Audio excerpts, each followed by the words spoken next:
after our baby reindeer detour, let's get back on track and talk today about, and I apologise up front for any pronunciations I may butcher, rätte komma in, or Let the Right One In for the non-Swedish speaking people out there. This was directed by Thomas Alfredson, and the novel and screenplay were both written by Jon Ajvid Lindqvist. It stars Kåre Hedbrand, Lina Leandersson, and Per Ragnar. There are other cast members, but those three are the ones who really drive it.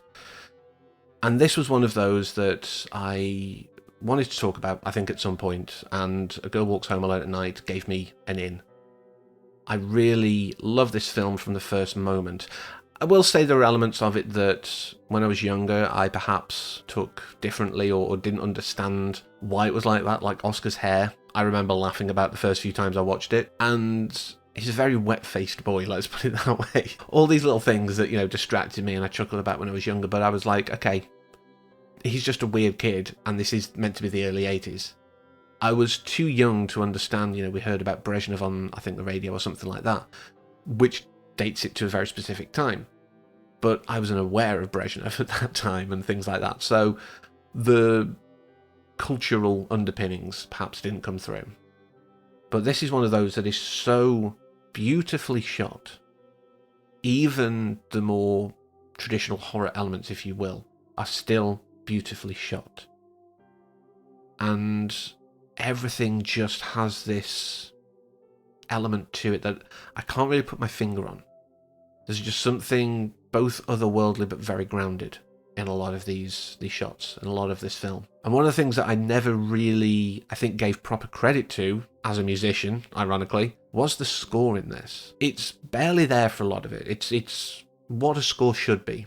Not in your face. Just underpinning moments, enhancing moments. But when the romantic themes started coming in later in the film, I really started to pay attention because it was so almost stereotypically romantic score sounding, but not in a bad way. So Johan Söderqvist did a really good job there. And it saddens me, I haven't seen it yet, but I probably will and maybe do a video on it, that one of his most recent credits is Madam Web, which I know has been very, very poorly received. So, yeah, it's kind of sad that someone this good isn't getting noticed in the right way to me. But this is one of those films, not like the shock stuff, and there are certain shock films I do want to talk about. But let's use Human Centipede, because I don't really think I need to add my 2 cents to that. That you're told about, you need to watch it because of this scene, that scene, whatever. Feed Her, for example. That's what this is in some ways. It has that element of people talk about specific scenes and say you need to see it because of this. Like I say, it's not the shock value necessarily, although there is an element of it. But it is that same feeling of like, you really need to watch this for a scene or 2 scenes. And the 2 that really spoke to me that I remembered was the vampire entry scene. Where she's like, you need to invite me in. It's like, what if I don't? Go on. Not technically telling her to come in, or not giving her permission to come in, but telling her to come in without permission, which is a weird semantic loophole to me, I'm sure, that should be exploited. But if someone is letting you in some way or shape, some way, shape or form, that should count as consent. I don't know. But either way, that scene where she suddenly just starts hemorrhaging from her pores, like you see the pool growing on her back first, which is very subtle, and then you see the front, like a face, blood coming out of her eyes, all that kind of stuff. And it's the moment that Oscar becomes a lot more sympathetic, perhaps, than he was at the start.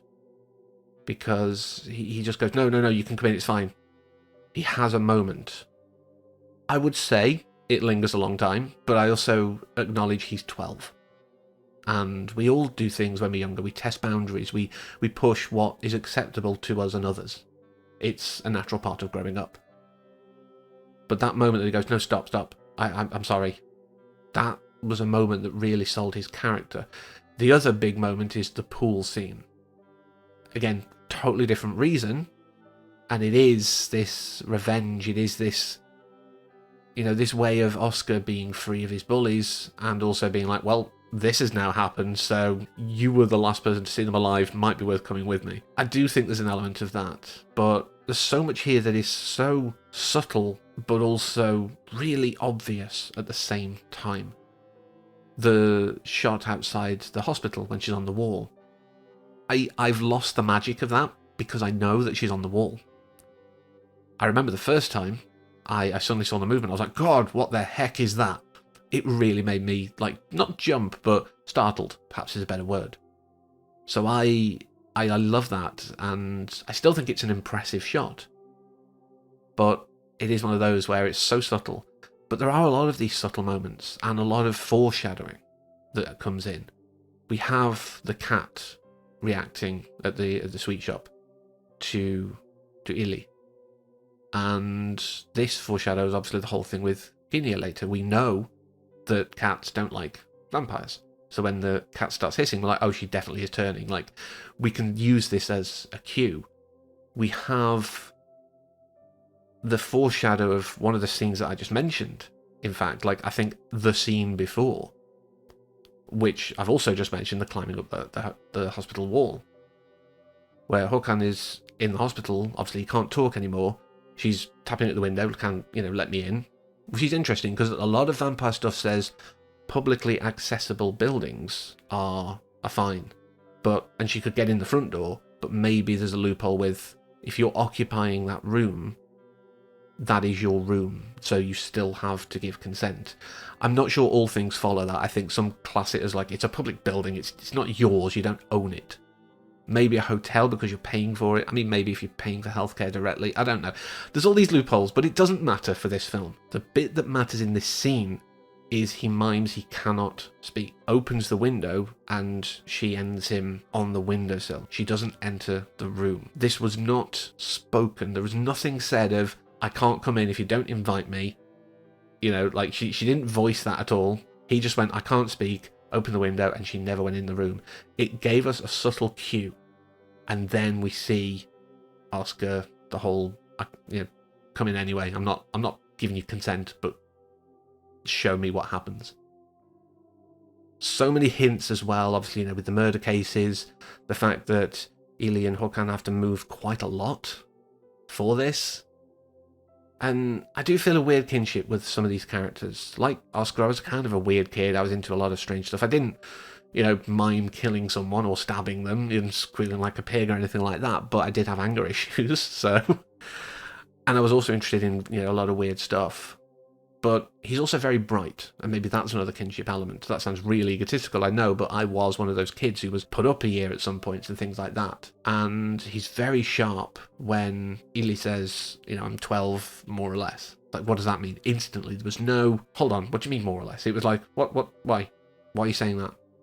He's very sharp, and I think that's what drew Illy to him. So there's obviously a lot to love about this film, and that's really why I wanted to talk about it. I do want to quickly sidebar into something less good before finishing on a couple of up points, I guess. So, and I'm going to use a term to avoid both, upsetting people who maybe have an issue with it, and YouTube probably don't like it either, let's be honest. But Håkan, in the source material, it's not explicitly in the film, is very interested in children, shall we say. It's a core part of his character. And there's moments in the film that do hint at that, when he's watching the boys before he takes Mata into the locker to kill him. That's one, like there's a slight kind of grin on his face. And when Illy touches his face, yes, it could be a moment of affection between, the sort of parent figure, if you will, and their charge, or it could be something else. Interestingly enough, I will talk about it more in a bit, but Illy was born male. The boys obviously are playing, so... it could be heavily implied that that's where his interest lies, shall we say. And I do wonder if there's an element of, one predator taking out another, because Illy says she has to kill. There is no choice. It's not that she wants to. To survive, she must take the life of others, or get others to do it for her. But with, what Håkan has done, that's a choice. He doesn't have to act on those things. So I do wonder if it's a kind of penance. But even knowing that, the sort of acid to the face that he does to himself, I still felt sympathy for him. And I think Illy does care still, even in those last moments, to take him out so that he doesn't suffer. I mean, yes, there's an element of, I need to cover my back here, because if they get you to talk or write, as it may be, that get you to tell your story in some form, that could have implications for me. So I get it. There's an element of self-preservation, but I do think there's an element of sympathy and empathy and care for the fact that this guy has looked after you for however long. But I don't want to dwell on that too much. I just think that it does really impact. Maybe it should have been more explicit in the film, but it still works without it. And yeah, like I say, I don't want to dwell on it too much more. So let's talk about a really good thing in this. The queer representation. As I briefly mentioned, Ely was born male. Around the time, as far as I can recall from what I've read, that he was turned into a vampire, he was castrated. From that moment forward, he has presented as female and referred to as female. So that's why I always say she in relation to Ely. I believe in the book, the revelation makes it pivot to he pronouns. I'm not saying I agree with that, but author's choice. I'm not going to claim or make accusations or anything like that. I do think it's mostly positive. It was just one of those maybe to kind of cement that reveal. Again, totally fine with it. In the film, it's not really dwelt upon. It's just a quick shot. And the lines of "I'm not a girl," which we all assume means I'm a vampire, but obviously it just swings it the other way. But on that, I do think the other queer representation is here as well. In Oscar, in response to one of those moments, he's asking, do you want to go steady? And she goes, "I'm not a girl." And he goes, "Right, so do you want to go steady?" Now, it could be argued maybe, he's only 12, he's not been beaten down by society that straightness is the only way. I don't think that. At 12, you've got a vague idea of what you're interested in, and you will have had a lot of social pressures put upon you during your life. I just generally think that maybe this is a bi or pan representation, if you want to put a label to it. I just think it's someone who doesn't mind. It could be a desperation. I don't have many friends or anything like that, so someone who's this interested in me, who is kind of, attractive, why not? There might be an element of that, but I think that diminishes Oscar's character. So I'm gonna choose that it's the other way. But yeah, this is one of those that I really, really do enjoy. Like I say, even with that darker element, the fact that it's got, such subtle moments, great score, great cinematography, great acting, and great representation of trans and other sexualities, technically. I mean, vampires are often used for that, let's be honest. Now, I am aware there is an American remake, and apparently a series, which is very new information for me. But I'm happy to talk about, both of those if people want, or just one or the other. I do really like Chloe Grace Moretz, I will say that, but yeah, let me in. It doesn't need to exist, I would argue, and it undoes some of the stuff that made this so great, particularly the queer representation. But as a quick sidebar, and I'll talk about it more perhaps if I do those videos, but the title of this and those, only works because of the ambiguity. It was originally pitched that it was going to be called Let Her In, and Linguist was like, no, you've completely missed the point, because it's not advice to the person, it's advice to the vampire. Let the right person in to your secret. But like I say, we'll talk about that more if/when we do the American stuff. But I'm not going to do it if people don't ask, let's put it that way. So if you really want to talk about them, please ask. But I'm going to leave it there, and yeah, get back onto Near Dark next week. So until then, as always, thank you for watching, and take care.